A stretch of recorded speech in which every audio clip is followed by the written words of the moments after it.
ভাইয়ের বিয়েতে একটা সাউথ ইন্ডিয়ান লুক করার ইচ্ছা ছিল, হয়তো সেটা করতে পেরেছি, আমি খুব হ্যাপি ছিলাম।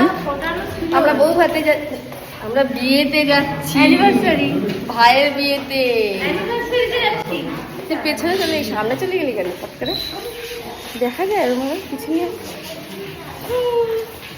আজকে আমাকে অ্যানিভার্সারি।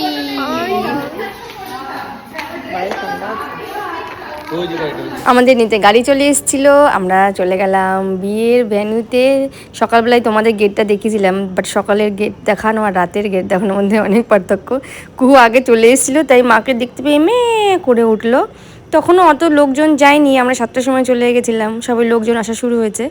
খুব সুন্দর সাজিয়েছিল, সকালে তো বোঝা যাচ্ছিল না, কিন্তু বিকালে এত ভালো লাগছিল। আর এই দেখো আমাদের অশোকনগরের পার্টি, ভাইয়ের বউয়ের সঙ্গে ভাইয়ের সঙ্গে একটু ফটো তুলে নিলাম, পরে আর ভাগে পাবো না। তারপরে ভাইকে মণ্ডপে নিয়ে যাওয়ার জন্য ওই যে একটু বরণ করে তারপরে মণ্ডপের দিকে নিয়ে যাবে। বিয়েটা তো একটু অন্যরকম ছিল, তোমরা বুঝতেই পারছো, সবকিছু একটু অন্যরকম। দেখো আমার ভাই টাকা দেওয়ার জন্য একেবারে রেডি। তো যাই হোক, ভাই কিন্তু আমার খুব ভালো, এখানেও যা টাকা দিয়েছিল ওখানেও তাই দিয়েছিল, আমাদের কিন্তু কোনো মায়ুস করেনি আমার ভাই। তো তারপরে দেখো বিয়েটা শুরু হয়ে গেল। এই ফটো তোলার জন্য না আমরা মণ্ডপে যাওয়ার সুযোগই পাচ্ছিলাম না, কারণ মণ্ডপে সবাই ভিড় করলে ফটো ভালো আসে না। যাই হোক, বিয়েটা ওইদিকে হচ্ছিলো, আমরা একটু ঘুরছিলাম, একটু খাবার দাবার খাচ্ছিলাম, মাঝে মাঝে সবার সঙ্গে দেখা করছিলাম। বেশি কিছু তো আমি খাইনি, এই তন্দুরিটা আর এই পর্ন ফ্রাইটা খেয়েছিলাম, খুব ভালো লাগছিলো। আমার দিদি খাবে কি, ও হেসেই লজ্জায় মরে যাচ্ছিলো। আর প্রচুর ফটো তুলছিলাম, যারা যারা আসছিলো না সবার ফটো নিচ্ছিলাম আমি। আর কুহু দেখো, কুহু দিদির সঙ্গে খেলায় মতো কুহু ভীষণ এনজয় করেছে মামার বিয়ে। তো যাই হোক, দেখো ভাই এদিকে দাঁড়িয়ে আছে, আমাদের বৌমা এদিক থেকে আসছে। আমাদের বৌমাকে দেখো কি মিষ্টি লাগছিল, কি মিষ্টি লাগছিল। আমার ভাই তো এমনি ন্যাচারাল সুন্দর, আমার ভাইকে মেকআপ করতে হয় না। আর বউও খুবই সুন্দর, কিন্তু বউয়ের মেকআপটা আরও এত ভালো করেছিল, মেকআপ যে করেছে সেটা মনেই হচ্ছিল না। এই দেখো মেয়ের বাবা মা এই যে দিয়ে গেল। মেয়ের বিয়েতে নাকি মা যেতে নেই, ছেলের বিয়েতে নাকি মা যেতে নেই। তবে কেন যেতে নেই এর লজিক আমার মাথায় আসে না। আমার কিন্তু ইচ্ছা ছিল আমার বিয়েতে আমার মা দেখুক, ভাইয়ের বিয়েটাও দেখুক, কিন্তু আমার মা সেটা মানেনি, শোনেনি। যাই হোক, এরা কিন্তু দেখো সবাই এখানে আছে, এদের মেয়ের মাও আছে, ছেলের মাও আছে। এই ব্যাপারটা কিন্তু আমার ভালো লেগেছে। সবার নিয়ম আলাদা হয়, সবার সব কিছু সবার ভালো লাগে না, তবে এই কিছু কিছু জিনিস কিন্তু আমার খুব ভালো লেগেছিল, কি মা বাবা থেকেছিল আর থাকাটাও উচিত। তো যাই হোক, দেখো এখানে শুভদৃষ্টি হলো, শুভদৃষ্টিটা তো কীরকম ঘচপট হয়ে গেছিলো। আর এদিক থেকে ক্যামেরাম্যান, এদিক থেকে ক্যামেরাম্যান, তো আমরা কোথা থেকে ফটো তুলবো বুঝতে পারছিলাম না।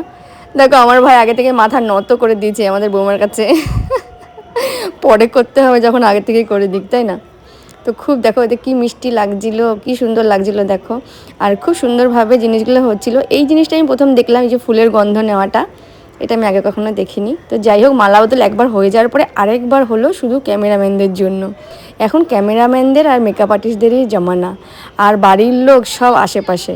তারপরে দেখো এই যে আমাদের সুন্দরী আর আমার ভাইয়ের বিবাহবার্ষিকী ছিল ওই দিন, মানে দুই ভাইয়ের একই দিনে বিয়ের দিন। তো ওদের প্রথম বছর এটা, তাই আমরা একটু সেলিব্রেট করলাম।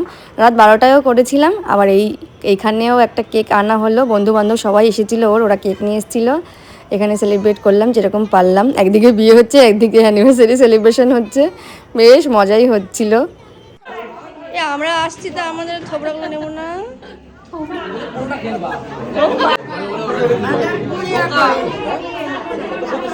আমাদের গুড়িয়া কই দিয়ে দে দে ওদের দিয়ে দে।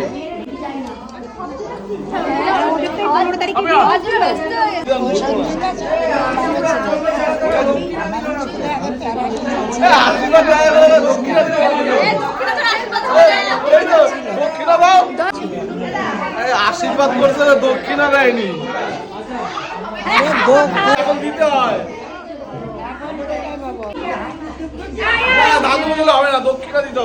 তারপরে অ্যানিভার্সারি হয়ে যাওয়ার পরে ভাইয়ের শ্বশুরবাড়ির লোকরা খেয়ে দিয়ে চলে গেল, ওরা অনেকক্ষণ এসেছিল। ওরা চলে যাওয়ার পরে ওদের টাটা বাই বাই করে দিয়ে আবার মণ্ডপে চলে আসলাম, কারণ ওখানেও বিয়ের কাজ চলছে তখনও। এসে দেখলাম যজ্ঞটা হয়নি, সিঁদুর পরাও হয়নি, গাঁট বাঁধলো। এদের আমাদের মতন করে ওরকম কলা গাছ পোতেনি, এরকমভাবে জাস্ট যজ্ঞটা হয়েছিল, সিঁদুর দানও এরকম বসে বসে হয়েছিল। তো এইভাবে বিয়েটা হয়ে গেল। তারপরে বিয়ে কমপ্লিট হয়ে গেল। তারপরে সবাই একটু গ্রুপ ফটো তুললাম। ফটো তো আমি অলরেডি শেয়ার করে দিয়েছি তোমাদের সঙ্গে। তারপরে কুহু আর কুহুর মায়ের একটু মস্তি চললো। তারপর আমরা খেতে গেলাম। খাবারের ফটো তো আমি নিতে ভুলে যাই বারবার। তারপর আমরা চলে গেলাম ঘরে। তোমাদের ব্লগ ভালো লাগলে অবশ্যই লাইক করো, কমেন্ট করো, সঙ্গে থেকো, ভালো থেকো, সুস্থ থেকো। নেক্সট ব্লগে দেখা হবে। টাটা।